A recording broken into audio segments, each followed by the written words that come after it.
Happy Thursday, everybody. It's Chamber check-in time. And today we get to check in with ACHD's Commuterride program, marketing guru, Kathleen Godfrey.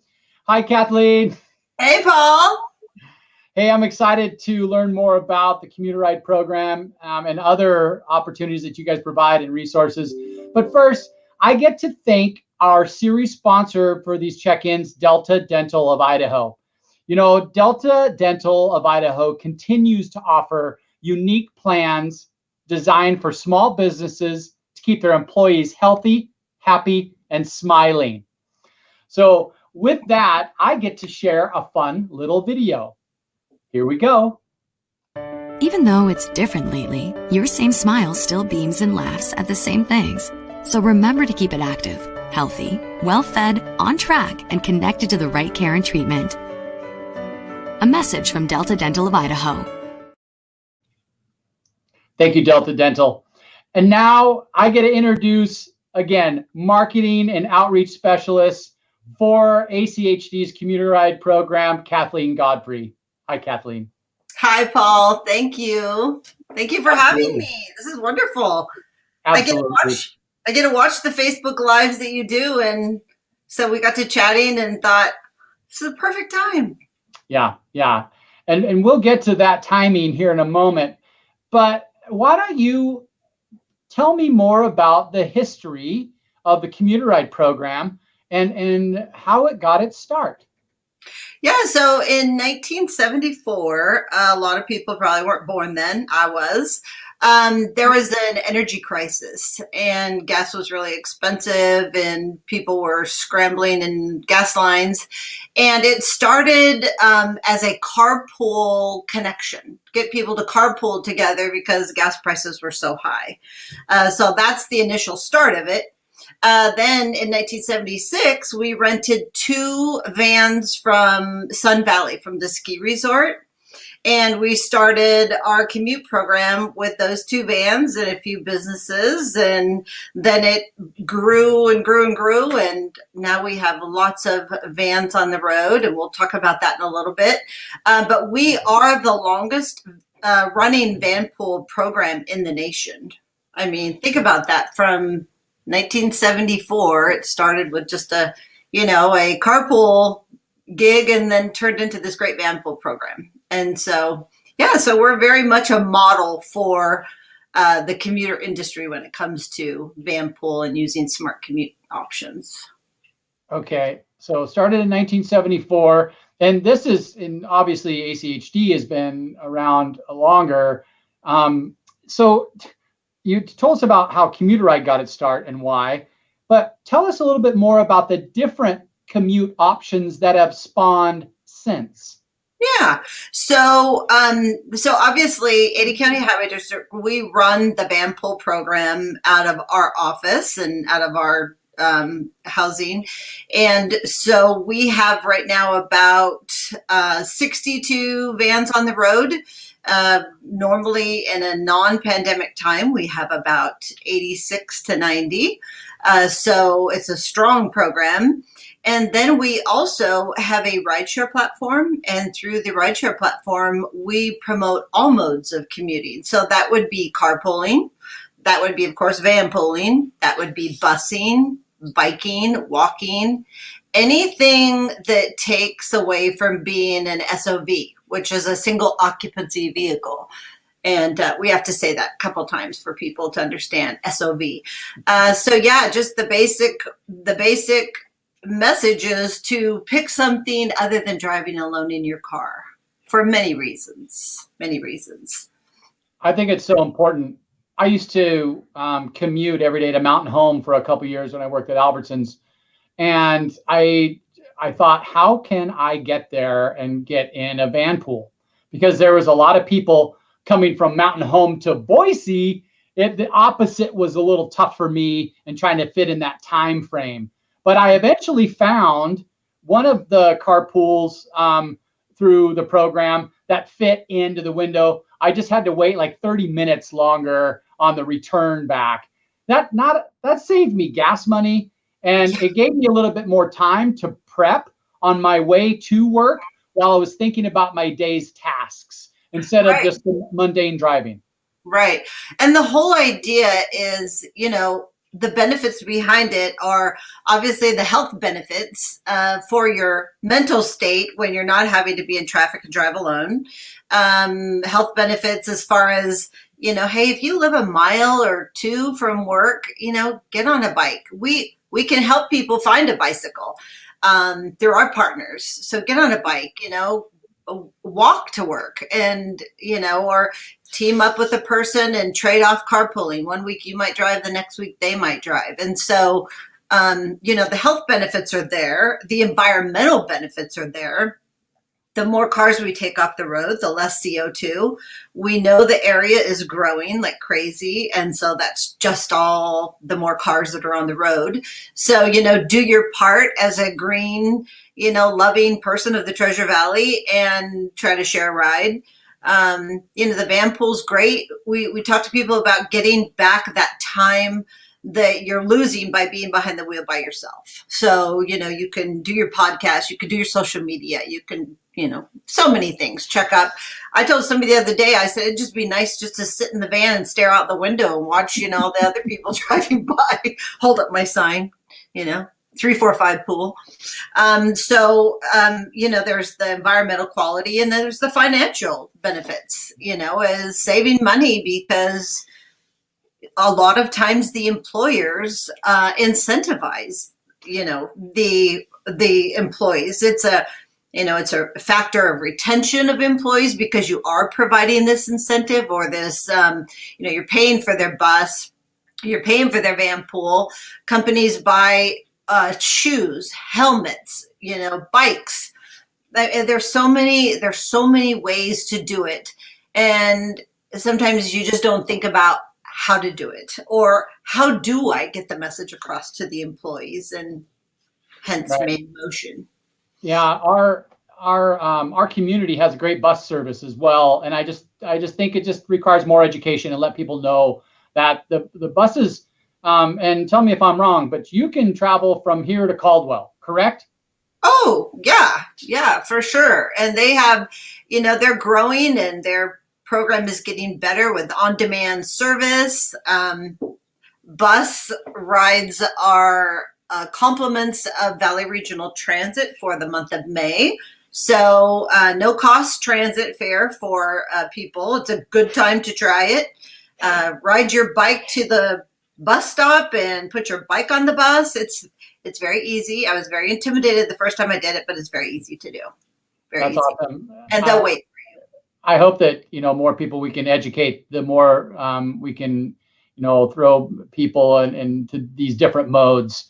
You mentioned May, and, this is the great timing and relevancy for checking in with you as well, because there's 1 month a year that we really focus on different modes of transportation. And when I was first in Boise, and it must have been in the mid 90s when I think May in Motion started, and it was basically just a group of bicyclists that were down 8th Street. We had pop-up tents and, the bike shops were there, talking about, and we got cool stickers for May in Motion and stuff, but it's really been elevated since then. Tell us more about May in Motion. Yeah, really elevated. So this is our 16th year doing May in Motion. So, Okay. Started out, of course, small, just a few people, learning and educating and seeing the importance of sharing a ride, and starting with just a handful of businesses to now, pre-pandemic, we had 100 plus businesses that took part in May in Motion. It's an awards-based campaign. So what we focus on is, of course, connecting with the team or the individual within a business that we call a commute coordinator, or maybe the wellness group, sustainability group. We work with them, and then we give them all the pieces they need to make the choices for the employees easier. And that is, mayinmotion.com, quickly has all of the information. So we encourage them to do challenges with each other. We we give incentives away to the businesses so that they can have something to give to the employees. And then that sparks them to say, oh, hey, we've got some swag. We can make a basket and give it away. But challenges are an amazing way. We have games that we have created for people. We have posters. We've done all the work. We're having webinars once a week during the month of May. We did our first one, and it was very successful. It'll be out on our website, May in Motion, soon. And it's also on our YouTube channel, ACHD Commuterride. So we'll do the webinars because this year we can't really do the events that we used to do. We used to do over 200 presentations, tablings, and events. And so since we can't do that, we still want to get that information out there to the employer and the employees to encourage this.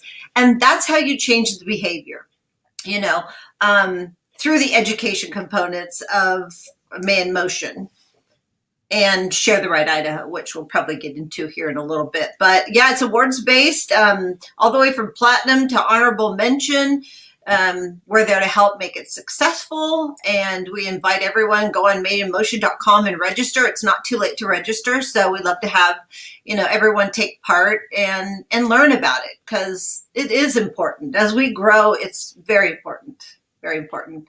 So what I'll share from our perspective with the chamber team, we sign up every year for May in Motion, and then we log our commutes. So you can go to the Share the Ride Idaho or Commuterride, and you can find it, and we'll talk about that. But it's really easy for businesses. What you do is you just log in, get a hold of Kathleen, and everybody can register, or one person can start logging miles, whether you commute to work, you choose to ride a bus or a van pool or carpool. And another cool thing about it that I see is that if there's others in your area, like where you live, and if there's other people that are logged in, you can actually coordinate rides if you guys are going to the near destinations. What I thought was really cool. I know it's tough with COVID and everything, but it's important that you'll be surprised how many people that live near you are commuting to the same place, right? Mm-hmm. And again, you said the SOV, the single occupant vehicle. We can reduce that by sharing the ride. And so tell us more about Share the Ride. But first, I want to say, Kathleen, you were talking about really cool prizes. So this is one of the prizes that I'm going to give out today to our team, a really cool camp light and a fan from you guys. Yay! Yeah, Bill might earn one of those prizes with riding the bus. He promised me he's going to ride the bus, so I can check that. I can pull that information up. So tell us about Share the Ride. Yeah. So, talking about your neighborhood and people that live in the neighborhood, one of the things that we do is we do an assessment in the business. So we'll do a survey, we'll get some information from the employees through the survey about where they live, create a map for the employer so that they can see where are those pockets that people are living. And then we go do a facility assessment and say, hey, you have this empty room. Let's make it a break room so people aren't getting in their car and driving to lunch. So if they take the van, they have somewhere to have that lunch, or a safe place to lock their bike up if they're in a vibrant area. So Share the Right Idaho, I just wanted to get that in there because you talked about the neighborhood and that made me think about that.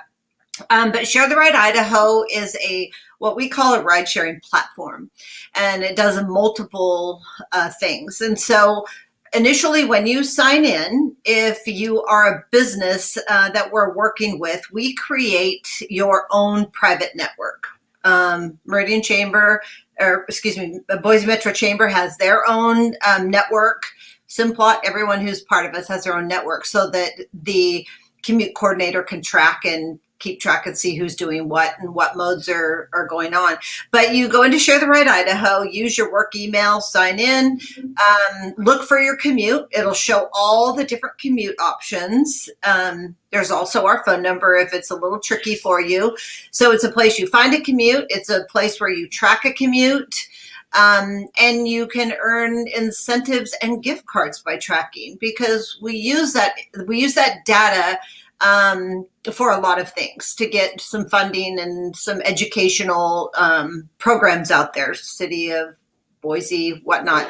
So it is the place to go and track, and we want people to stay with it all year. It's not May is the time where you start it. It's the educational piece. And then you keep tracking all year long. And there's a lot of components to it. It shows you how many calories you burn, how much CO2 you have not, emitted into the air, miles, teleworking. You'd be amazed. Teleworking is a valid mode of smart transportation because you're not getting in your car and driving to work every day. And it shows you how much gas you're saving, And so those that are teleworking, that's it's a good thing. It's a nice thing that employers are letting people do that, and hopefully they'll continue to do that. I love it. I love it. I know that our roadways were less impacted during COVID, and what you just said there with teleworking, and now we're seeing an increase of transportation now with more people going back to work, and schools back in, and sporting events are starting to happen, and all this. And so we get to complain about transportation again, which, hey, it's a great thing, right? We get to complain about it now. Yeah. I mean, it's getting busier, definitely. And, people are wanting, it's nice if working from home, teleworking, as we call it, works for you. That's amazing. I like going in the office. I like collaborating, so it's time to, create some new van pools. Everything is very safe. The bus is very safe. Everybody is so COVID conscious. And so, it's not for everyone yet, but we are there. We're making it safe. We provide masks. We're doing everything we can to make it safe for people because. Awesome. Well, Kathleen, I just want to recap. Commuterride, everybody, has some great programs to help reduce your carbon CO2 emissions and to keep your employees healthy. Go visit them, commuterride.com or mayinmotion.com. Kathleen, thank you so much for your time today. We love having you with the Chamber, and I look forward to the next time that we get to see you in person. Thank you, Paul. Thanks for having us. I really appreciate it. Absolutely. Thanks for your investment in the community. Have a great weekend, Kathleen. Thank you.